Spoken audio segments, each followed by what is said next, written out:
Pas de panique, dossier OVNI.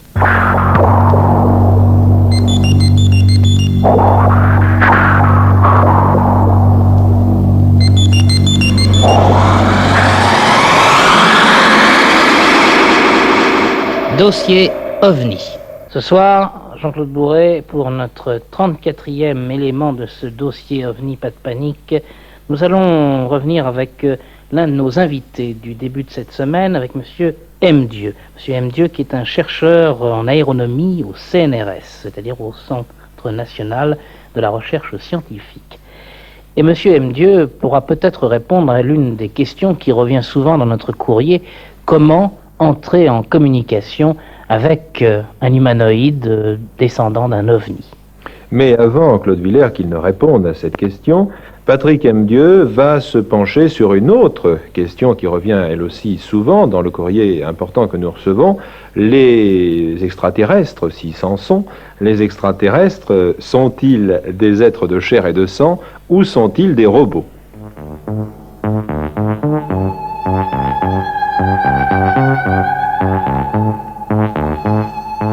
Est-ce que, à travers tous ces témoignages, on a l'impression que ces petits humanoïdes sont des êtres, j'allais dire humains, disons des êtres vivants ou des robots ? Alors justement, là, vous posez un problème qui est très vaste. Il y a beaucoup de gens qui ont réfléchi à la question et on ne peut pas répondre, bien entendu. On ne peut que faire travailler son imagination. Les robots. On cite le cas, par exemple, un des cas classiques, d'une soucoupe volante qui, survolant un étang où se trouvait de l'eau, bien entendu, on a vu apparaître sur la soucoupe volante des petits personnages qui tournaient en rond. Alors il y avait apparemment un chef qui était au milieu. Et ces petits personnages tournaient en rond en ayant un pas saccadé. Alors, il y en a qui ont dit, bon, c'est peut-être des robots. On ne peut pas savoir, vous voyez. On ne peut pas savoir. Toutes les hypothèses on a imaginé que ça pouvait être des robots. Il y a certains personnages, certains auteurs qui ont imaginé, par exemple, que ça pouvait être des êtres humains qu'on avait modifiés. Vous voyez, on tombe tout à fait dans le cadre de la science-fiction, si j'ose dire, ou de l'anticipation, des romans. Ce n'est plus une attitude scientifique. C'est une attitude qu'on peut avoir. Il est naturel de faire travailler son imagination. Hein. On a envie de dire que ce sont des êtres qui visitent, mais on peut imaginer que ce sont des visiteurs du futur, après tout. Ce serait très prétentieux, dans l'état actuel de nos connaissances, de supposer qu'on ne puisse jamais voyager dans le temps. Enfin, bien sûr, on a envie de le dire compte tenu de nos connaissances en physique, mais on ne sait pas, dans le fond. Peut-être que dans 50 000 ans, les hommes trouveront un moyen de voyager dans le temps. Alors, on peut imaginer que ce sont des gens qui reviennent, mais c'est pas du tout sûr. On peut imaginer que ce sont des gens qui viennent d'une autre galaxie, par exemple, et qui ont voyagé pendant plusieurs centaines d'années, qui ont fondé une civilisation qui s'étale dans l'univers, par exemple, une civilisation de gens qui n'ont aucun rapport avec une planète, qui vivent dans l'espace, et puis qui se sont transformés. On peut imaginer beaucoup de choses. Comment prendre contact avec eux ? Ah, alors ça, c'est un problème. Le problème est de savoir si c'est nous qui devons prendre contact avec eux, ou si c'est eux qui doivent prendre contact avec nous. Si il y a eux, en quelque sorte, si c'est pas une histoire. A priori, on n'a pas l'impression qu'ils en aient tellement envie, puisque chaque fois qu'il y a apparition de témoins, il y a fuite de l'objet, des petits humanoïdes. Pas forcément.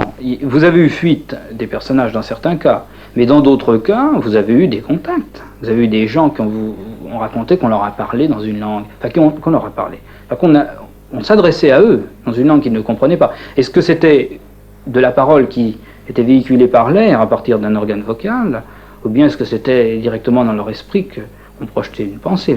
On ne sait pas ça. Parce que la télépathie a bien sûr été envisagée par les gens qui s'intéressent à la question.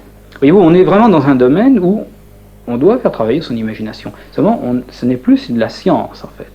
C'est l'imagination qui travaille.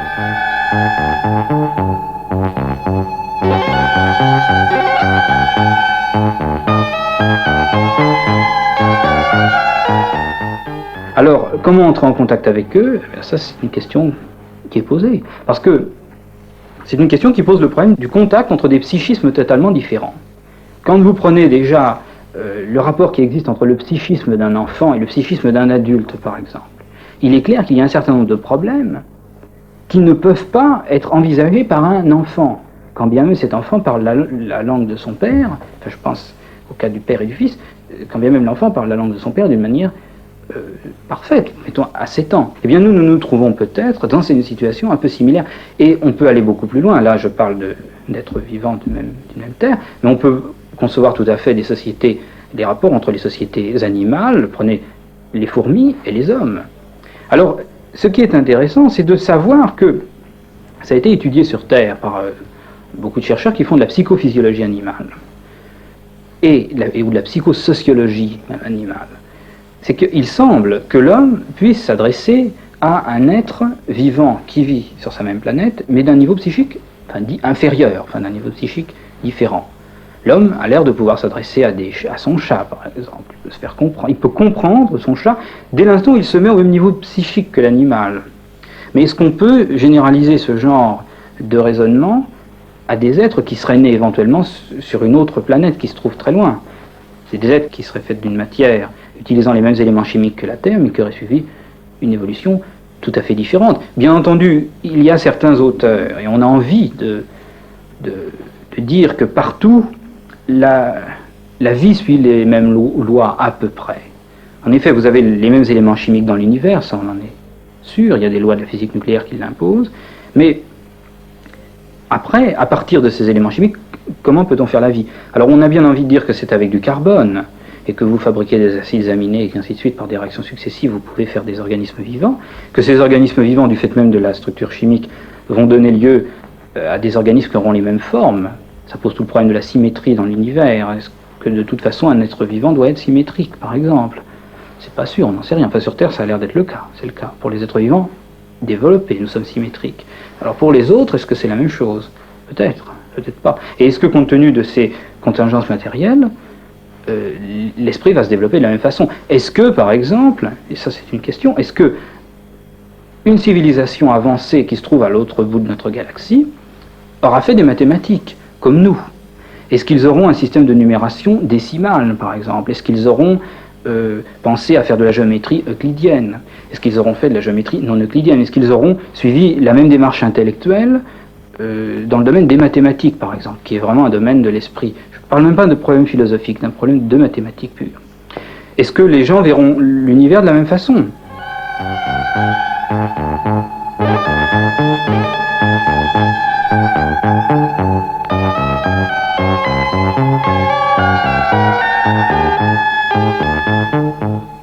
On peut répondre d'une manière un peu plus précise. Si par exemple vous prenez le domaine de la physique, une science particulièrement rigoureuse que je connais un petit peu, compte tenu de nos observations astronomiques, il semble absolument clair que les lois de la physique sont les mêmes partout. Ou alors il faudrait remettre en question tous nos modèles d'univers, par exemple. C'est-à-dire que dans des conditions de pression et de température identiques à celles de la Terre, mais reproduites à l'autre bout de la galaxie, de notre simple petite galaxie, ou même à l'autre bout de l'univers, vous faites bouillir de l'eau à 100 degrés, compte tenu des lois de la thermodynamique. Et vous faites tout un tas de petites choses comme ça. La lumière émise par les atomes d'hydrogène sur Terre est la même que la lumière qui est émise par des atomes d'hydrogène à l'autre bout de l'univers. Alors, ainsi, vous avez des lois qui sont identiques. Donc, si un psychisme se pose le problème de la compréhension de l'univers qui l'entoure, pourquoi pas? Si un psychisme se pose ce problème, il est tout à fait naturel qu'il va aborder certainement le problème de la même manière, dans la mesure où l'être en question possède les mêmes organes sensoriels. Mais à ce moment-là, ça soulève une autre question. Est-ce qu'un être vivant développé aura les mêmes organes sensoriels? Alors quand on fait une analyse de nous hommes, on se rend compte que vivant dans un milieu gazeux, transparent à la lumière, eh bien nous avons des oreilles qui sont sensibles aux vibrations de l'air, transmission d'une information, des yeux qui sont développés par des processus qu'on connaît d'ailleurs très mal, pour capter la lumière, pour pouvoir se repérer dans l'univers, une peau qui peut être sensible au choc, tout un tas d'organes intérieurs du genre de la langue et du nez pour être sensible aux odeurs, tout un tas de phénomènes chimiques. Bon, alors si vous supposez que des êtres vivants possèdent des organes similaires, mais ayant par exemple une possibilité d'exploration beaucoup plus large, imaginez que directement nous puissions voir l'ultraviolet, l'infrarouge par exemple, eh bien, il est clair qu'on aurait une information sur le monde qui serait différente, et peut-être qu'on aurait été plus rapidement dans la compréhension du monde. Seulement, ce n'est pas sûr, vous voyez. Alors, dans la démarche de la connaissance de la nature, on peut se poser le problème de savoir si un psychisme différent a cheminé de la même manière. Si ces gens-là ont fait de la physique nucléaire, par exemple. Alors, on ne sait pas, en fait. On ne sait pas. Si des êtres se promènent avec une machine, on a bien envie de dire que oui, ils ont fait la même chose, mais on ne sait pas. On ne peut pas objectivement répondre. On ne peut que se poser des problèmes. Et c'est très intéressant, rien que de se poser des problèmes pareils. Vous voyez ? Regardez notre petite humanité qui se met à aller sur la Lune. Bon, ensuite, on ira un petit peu plus loin. On va déjà se vers Vénus, Mars, c'est projeté, ça. Les années 80, c'est à côté. Dans 200-300 ans, rien n'empêche de supposer, compte tenu de l'accélération de la recherche scientifique, compte tenu aussi peut-être d'une stabilité du monde, on peut supposer un cataclysme politique ou bien un cataclysme purement naturel qui serait l'humanité de la carte du monde. Mais enfin, en supposant qu'on continue, rien ne nous empêche de supposer que nous-mêmes, par curiosité, on n'allait pas se balader comme ça très loin. Et bien entendu, on va se trouver confronté peut-être, il faut envisager toutes les hypothèses de travail, avec d'autres esprits, d'autres psychismes, et il faut bien sûr envisager le problème. Il faut se dire qu'est-ce qu'on irait raconter à des gens comme ça. Alors c'est à la limite c'est du fantastique, ça. Enfin, pourquoi ne pas se poser la question ? Pourquoi ne pas se poser la question de se former, par exemple, à d'autres visages ? Aux États-Unis, il y a des masques de Frankenstein et tout ça qui représentent des formes horribles, affreuses, épouvantables.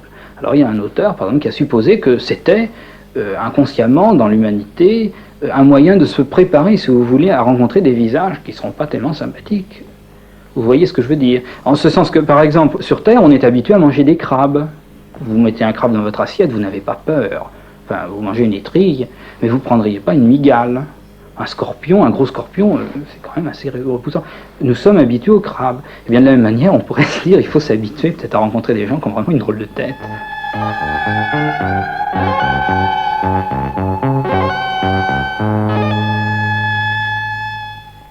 Je trouve que vous avez une drôle de tête, Jean-Claude Bourret. J'en ai autant à votre service.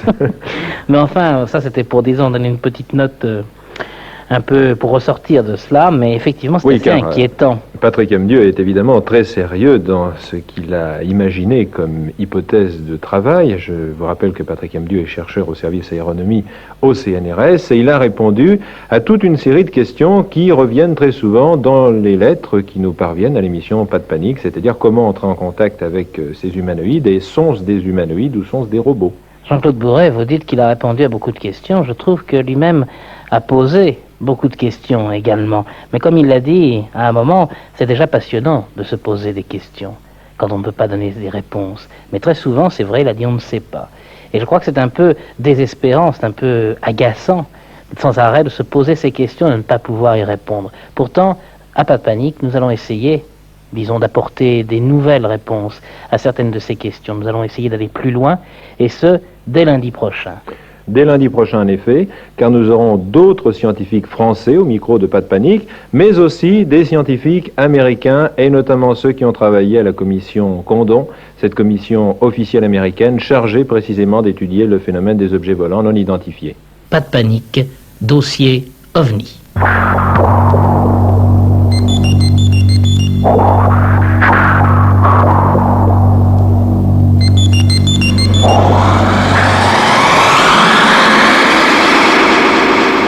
Dossier OVNI.